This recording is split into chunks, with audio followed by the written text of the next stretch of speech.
Happy Valentine's Day. It's a little early, but that's okay. Last year, during the month of February, because it is the love month, or the Valentine month, or the heart month, whatever you want to call it, I had put out a love message every day of the month. It was labor intensive, but it was very well worth it, and I'm glad that I did. This year, I'm not doing that. I'm only putting out one message for the whole month. I have 7 physical heart healthies and 7 emotional heart healthies. So I'm going to get started with the 7 physical heart healthies. I used to work at a hospital, and every February they had a heart walk to promote heart health. I thought that was great. Now, before I get started, I will say that I am not a doctor. I am not a scientist, not a physical fitness expert. I am not a nutritionist. I am not anything of any expertise. The only things that I know are the things that I have physically and personally or emotionally experienced. And I know everybody's different, so the way things are for me may not necessarily be the same way for other people. But some things that I have found that is physically healthy for me, number one is walking. And I know it doesn't take a rocket scientist to tell you that.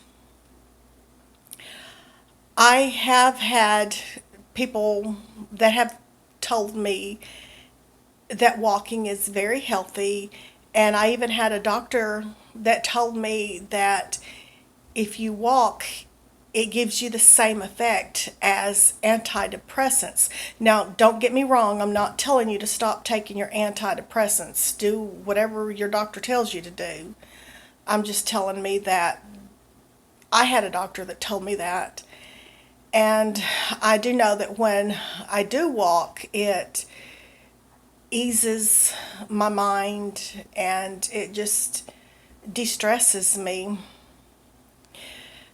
Number two, another thing that was physically healthy for me was eating apples.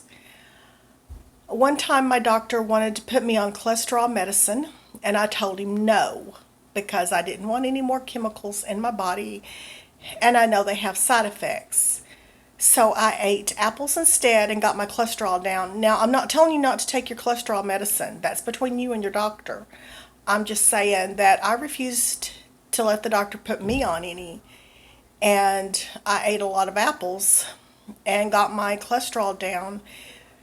And I try to continue eating them.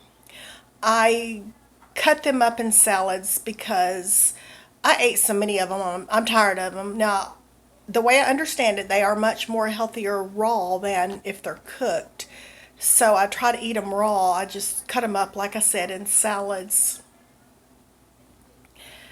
Number three, one thing that I have found that is physically healthy for me is to get enough rest. And again, that doesn't take a rocket scientist to tell you that.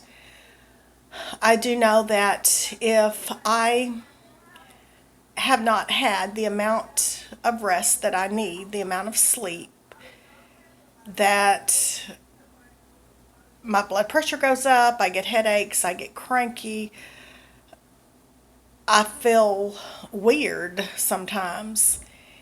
And so that leads to number four, and that is a bedtime routine. Now, I know people work different hours and they can't always have the same bedtime routine, but I try to have a bedtime routine where I've brushed my teeth, I've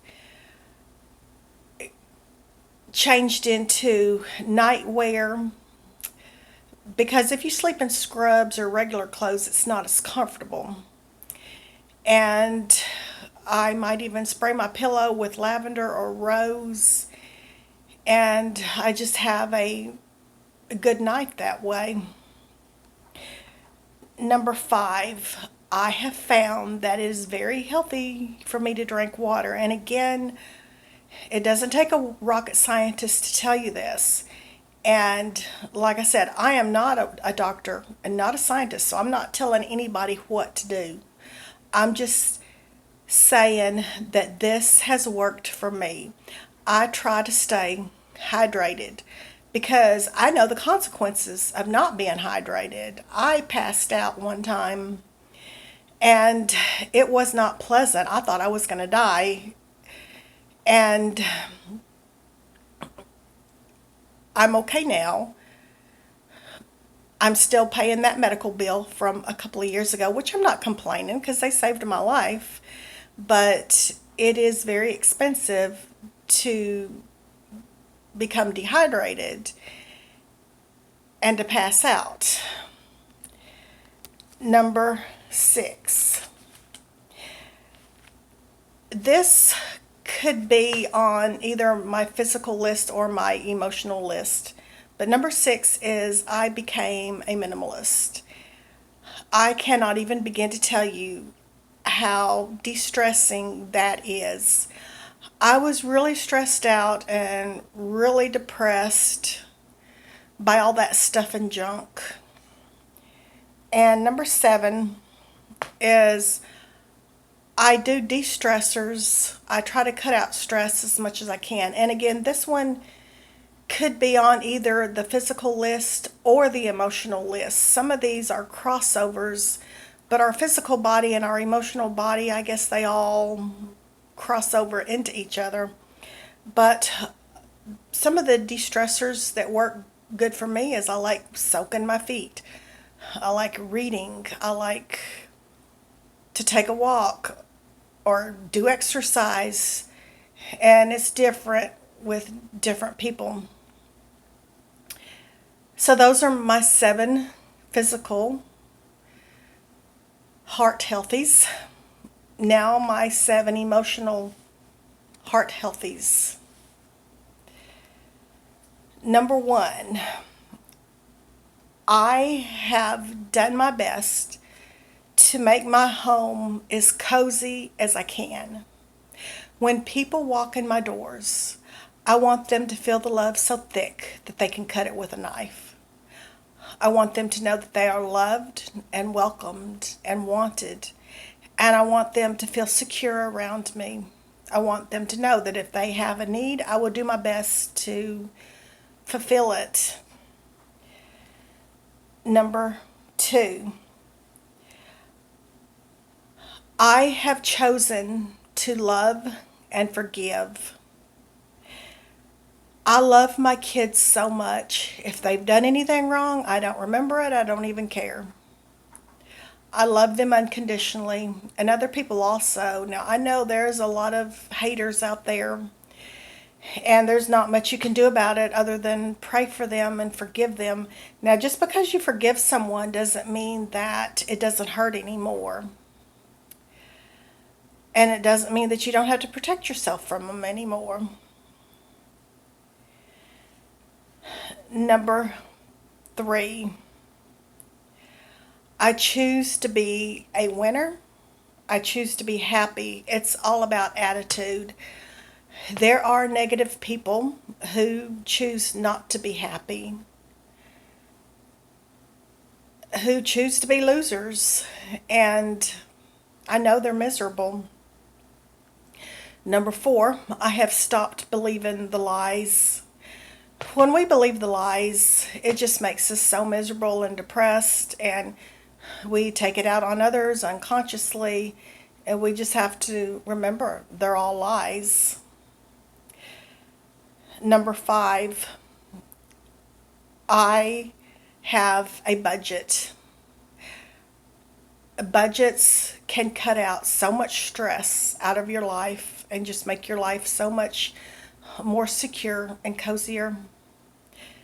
Number 6, I have decided to give tough love. I am all for helping the poor, giving to food banks, helping that mother that has 5 kids. That's great. But let me give you another example. There are people who choose to not work and choose to take handouts from others. And I'm not judging them. I know some people really do need help. But I have to remember my income is about minimum wage. I don't make enough to help all these people that are asking for things. And sometimes it's so easy to spot a con. The cons get the attitudes if you can't give them as much as they want. Those that are really in need, they're going to be appreciative and very grateful and have a good attitude for what you do give them. But the cons are not appreciative. They get attitudes. They just want more and more and more. And then you tell them about a company that's hiring. They don't have any interest in going to work. And number 7, remember that lady that I've told you about in so many of my videos. The one who had the baby and no husband. And she makes minimum wage. But if you looked at her, you would think that she's a millionaire. She has a good attitude. She never asks anybody for anything. She has an awesome relationship with her child. If you go in her home, it's spick and span, neat, clean, and organized. You would never think that she made minimum wage or that her child's daddy is not in the home, that she's doing this all on her own. This lady has been in so many of my videos. I talk about her all the time. It's time to give her a name. I'm not going to give you her real name. I'm going to call her Bella because she is beautiful and radiant from the inside out. So from here on out, when I refer to her, she's going to be Bella because Bella means beautiful in Italian. I want to be just like Bella. I know my kids are grown, but it doesn't matter if you have little kids at home or if your kids are grown or if you don't have any kids at all. You can take what little you have, even if you only make minimum wage, and you can make it look like $1 million. If you have a good attitude and your home is neat, clean, and organized, and you're just so positive and radiant, you can be just like Bella. So those are my 7 emotional heart healthies. So 7 physical and 7 emotional heart healthies. That makes a total of 14 heart healthies for Valentine's Day. Talk to you later.